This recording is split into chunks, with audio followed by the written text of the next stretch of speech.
সকালে সবাইকে। এখন বাজে রাতই বলতে পারো ৮টা। ৮টা বাজে ৫ মিনিট বাকি। তো আমরা রেডি হয়ে গেছি। আমিও রেডি হয়েছি দেখে বুঝতেই পারছো। আর মাম্মা ওদিকে রেডি হয়ে গেছে। তো যাবো একটু ব্যান্ডেল, কেননা নারকেল আনতে হবে। নারকেল ফুরিয়ে গেছে। আর ওর বাবাকে বললাম তুমিই নিয়ে আসো গিয়ে, আমার ভালো লাগছে না। আমার গলার আওয়াজ শুনে বুঝতেই পারছো ঠান্ডা এখনো কমেনি। কবে যে আমাদের মামের ঠান্ডা শরীর খারাপ কমবে জানি না। মাম্মার তো কালকে আবার সন্ধেবেলা ভীষণ জ্বর এসছিল, আবার কমেও গেছে। ওর বাবা রাতে ওষুধ নিয়ে এসছিল। তো আমার এতটা মাথা যন্ত্রণা করছে না। আর এখন এমন একটা অভ্যাস হয়ে গেছে, দুপুরবেলা ০.৫ ঘন্টা হলেও ঘুমোই। তো আজকে না সেই ঘুমটা হয়নি। মাম্মাকে আজকে এক্সট্রা নাচের ক্লাস করিয়েছে।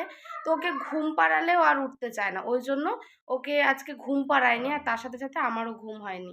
তো ওই কারণে না মাথাটা পুরো এই সামনে থেকে পেছন ভীষণ যন্ত্রণা করছে। এতটা যন্ত্রণা আমি সহ্য করতে পারছি না। তো আমি তো মানে সে গা হাত পা ব্যথাই হোক, খাও খাও, তো গা হাত পা ব্যথাই হোক বা মাথা যন্ত্রণা হোক বা পেটে ব্যথা হোক, আমি না ওষুধ খেয়ে নিই। আমি সহ্য করতে পারি না ব্যথা। আর ওর বাবার কাছে এই জন্য বকা খাইও। কারণ ও আবার এত ওই যে কিছু হলে আমাকে বলে একটু সহ্য করো আগে, তারপর তুমি ওষুধ খাও। তো দেখা যাক।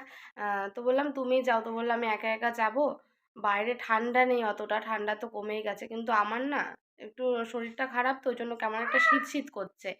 আর মাথাটা যন্ত্রণা করছে, ওই জন্য এই যে মাফলার টুপিটা নিয়ে নেব। এটা আমার অনেক দিনের, অনেক, বাবা থাকতে আমাকে বাবা নিয়ে দিয়েছিল। এরম ভাবে খাও। তো চলো বেরোই, বেরিয়ে দেখি আর কি কেনাকাটা করি। নারকেলটাই হচ্ছে মেন, আর কিছু কেনাকাটারও ইচ্ছা নেই এখন, ভালো লাগছে না। আর আটা ফুরিয়ে গেছে ঘরে, আটা আনতে হবে, রুটি করতে হবে। রাতে এখন সবাই আমরা রুটিই খাই।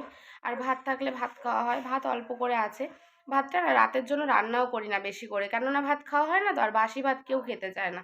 তো চলো ঝটপট বেরিয়ে পড়ি। ওর বাবা আমাদের ওখানে সরস্বতী পুজোর প্যান্ডেল হচ্ছে, তো ওখানেই আছে সবাই, তো ওখান থেকে ডেকে নিয়ে আমরা বেরোবো। চলো।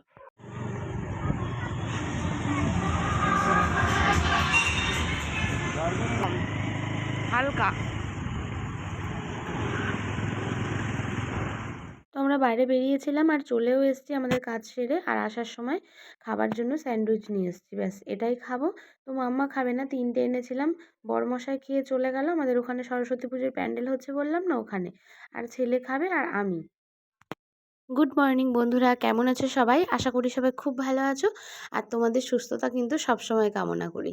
সকাল সকাল দেখো মাম্মা ঘুম থেকে উঠে পড়েছে, আর আগের দিন ব্লগটা স্টার্ট করেছিলাম, তো বেরিয়েছিলাম, সেটাই তোমাদের সাথে শেয়ার করেছি। আর সকাল সকাল মাম্মার মানে জ্বরও আছে গায়ে, জানো তো। আমাদের মামের কি হয়েছে জানি না, এই বেশ কদিন ধরে, মেয়েটা তো 1 মাস ধরে ঠান্ডা সর্দিতে ভুগছে।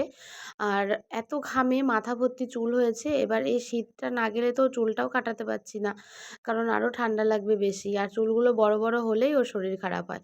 আর এদিকে ওর বাবাও ঘুমোচ্ছে, মেয়েকে স্কুলেও পাঠাতে পারছি না। রাত 3:30 থেকে ওর কান্নাকাটি, কাশি শুরু হয়ে গেছে। এত কাশি, এত কাশি না কি বলবো, গলা যেন আমাদেরই বড় মানুষদের ব্যথা হয়ে যায়। আর ওদের কি কষ্ট হয় বলো তো। ওর বাবা বললো ছেড়ে দাও, গায়ে জ্বর আছে, জোর করে পাঠাতে হবে না স্কুলে। এই সপ্তাহটা দরকার হয় দাঁড়িয়ে যাও, কাউকে একটা বলে দাও, বা স্কুলে গিয়ে বলে আসতে হবে। তো স্কুলে গিয়ে আর বলে আসিনি। মাম্মার সাথেই যে একটা মাম্মার ফ্রেন্ড হয়েছে, তো ওর মায়ের ফোন নাম্বার আছে, ওর মায়ের ফোন নাম্বারে ফোন করে বললাম তুমি একটু মিসকে বলে দিও, আর আমি পরে বলে দেবো। মাম্মাকে তো ঘুম থেকে তুলে ওকে ফ্রেশ করিয়ে দিয়েছি, দিয়ে এখনও বাবার সাথে আছে। আর আমি এদিকে বিছানাটার চাদরটা পাল্টে নিয়ে একটা কাঁচা চাদর পেতে দিচ্ছি। আর যে চাদরটা তুলেছি অবশ্যই তোমাদেরকে দেখাবো। পাড়াতে যে চাদর বিক্রি করতে আসে না, ওই রকমই, কখনো রাখা হয়নি আমার। হ্যাঁ, বাবার বাড়িতে রেখেছিলাম একবার, আমার এই শ্বশুর বাড়িতে মানে এইখানে আমার কখনো আমি এভাবে কেনাকাটা করিনি আর কি। ওর বাবাই নিয়ে আসে বা দোকান থেকে বেরিয়ে আমি নিয়ে আসি। তো রাস্তা দিয়ে একজন যাচ্ছিলেন চাদর নিয়ে, এই যে দেখো এই চাদরটা বেশ ভালোই। তো এটা কিন্তু পুরো কটন নয়, মিক্স আছে এর সাথে। আর যা দাম তাতে পুরো কটনের পাওয়াও সম্ভব নয়। দাম চেয়েছিল অনেকেই, বলেছিল যে 650 700 এরকম। তো আমি তারপর বলেছি, হঠাৎ করে কি মনে হলো যেহেতু এগুলো তো আর কটনের নয়, একদম মিক্স আছে এর সাথে, তো এগুলোর অত দাম হতে পারে না। এই হিসাবে আমি ফট করে বলেছিলাম যে 250 টাকা দেবো। তো লোকটাও রাজি হয়ে গেছে। তারপর আমরা দু দু পিস নিয়েছি, মানে এক জোড়া।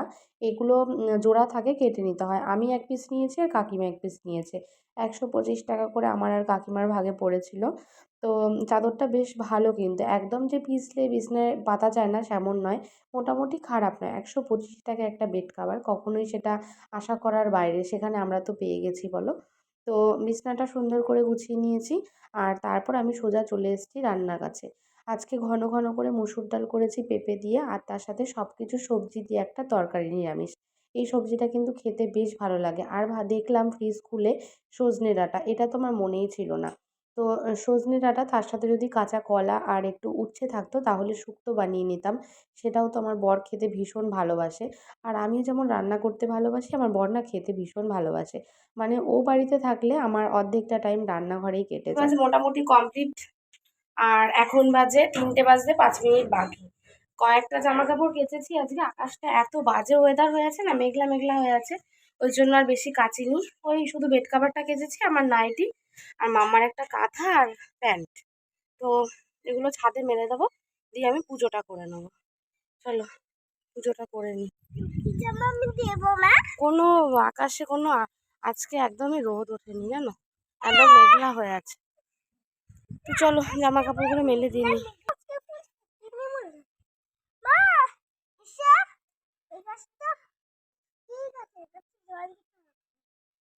সকাল থেকে ওয়েদারটা কেমন একটা হয়ে আছে বলো, মেঘলা মেঘলা। আমাদের এখানে তো হয়ে আছে, তাই জন্য বেশি জামা কাপড় একদমই কাচিনি। যেহেতু অনেকটা বেলায় কেচেছি তো শুধু বেড কাভারটা কেচে দিয়েছি, আমার নাইটি, মাম্মার একটা কাঁথা আছে আর প্যান্ট, ব্যাসেই। আর আমার এই ঢঙি বুড়ি, এই যে স্কার্টটা ওর কী যে পছন্দ, মানে ধারণার বাইরে। পুজোর সময় ওর জেম্মা দিয়েছিল, তোমাদেরকে দেখিয়েছিলাম, বলেওছিলাম, হয়তো তোমাদের মনে আছে কি না জানি না।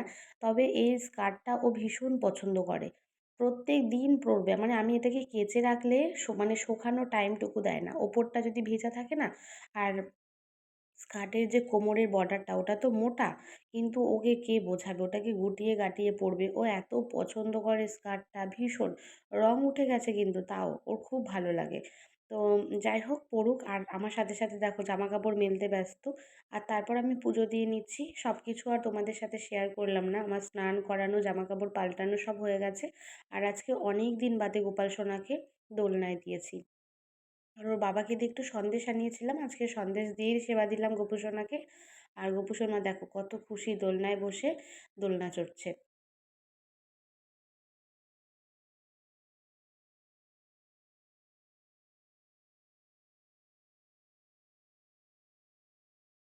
পুজো দেওয়া কমপ্লিট হয়ে গেছে। আমি একবারে সেবা দিয়েছি তো একবারে প্রসাদ নাবিয়ে তারপর নিচে যাব। বারবার ওঠানামা করতে খুব কষ্ট হয়ে যায়। আর কাজ বাজও নেই নিচে, একবারে পুজো দিয়ে নিচে নেবে তারপর সবাইকে খেতে দেবো। ব্যাস এতটুকুনি। তাই জন্য জামা কাপড় যেগুলো কেচেছিলাম, সোয়েটার, জামা, সবগুলো এবার ভাঁজ করে আমি গুছিয়ে রেখে দেবো। আর আমার কি ভালো লাগে জানো তো, এই ঠাকুরের জামা কাপড়গুলো যখন ভাঁজ করি না, তখন মাম্মার সেই ছোটোবেলার কথা মনে পড়ে যায়। ও যখন পুচকে ছিল একদম, তখন তো অনেক জামা কাপড় কাঁথা অনেক লাগতো। তখন সেগুলোকে আবার ধুয়ে কেচে এরকম খাটের ওপর মাম্মা পাশে থাকতো, শুইয়ে দিতাম ওকে। আর আমি পাশে গুছিয়ে নিয়ে বসে একটা বালতি দিয়েছিল, সেটার মধ্যে সব গুছিয়ে গুছিয়ে রেখে দিতাম। তো তেমনই এখন আবার এই যার একটা দায়িত্ব বেড়ে গেছে, সেটা আমি প্রত্যেক দিনই করি, আমার খুব ভালো লাগে। আর তো এবার জামা কাপড় ভাঁজ করে ওরকম গুছিয়ে গুছিয়ে রেখে দিই।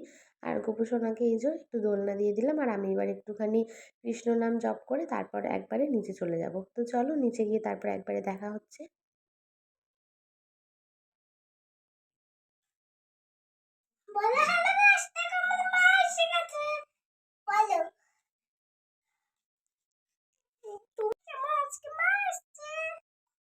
হ্যালো। ও আচ্ছা, এই যে আমার মায়ের হাতে ব্যথা হয়েছে তো তাই আমি পুজো দিয়ে দিলাম, তাই তো।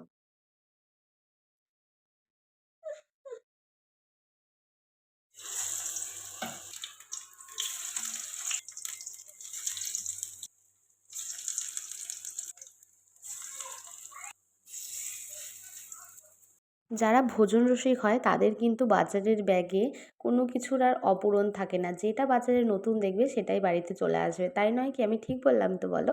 তো তেমনই হয়েছে আমার কর্তামশাই। বাজারে গেলে খুঁজে খাজে কোথায় শাক পাতা, এই ফুল ওই ফুল সব কিছু নিয়ে চলে আসে। তো তেমনই এনেছিল সজনে ফুল, সজনে ফুলের বড়া ভাজছি এখন গরম গরম ভাতের সাথে খাওয়া হবে।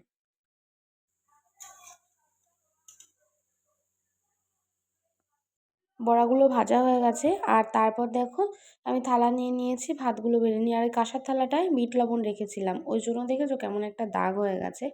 গরম গরম বড়া ভাজা সজনে ফুলের কেমন লাগে তোমাদের কমেন্ট করে জানিও কিন্তু। খুব টেস্টি হয় সজনে ফুলের বড়া ভাজা খেতে। আর তার সাথে আজকে যা যা রান্না করেছি চলো তোমাদেরকে এক ঝলক দেখিয়ে দিই। বেগুন দিয়ে করেছিলাম বেতো শাক, সেটা খেতে খুবই ভালো লাগে এই শীতকালে।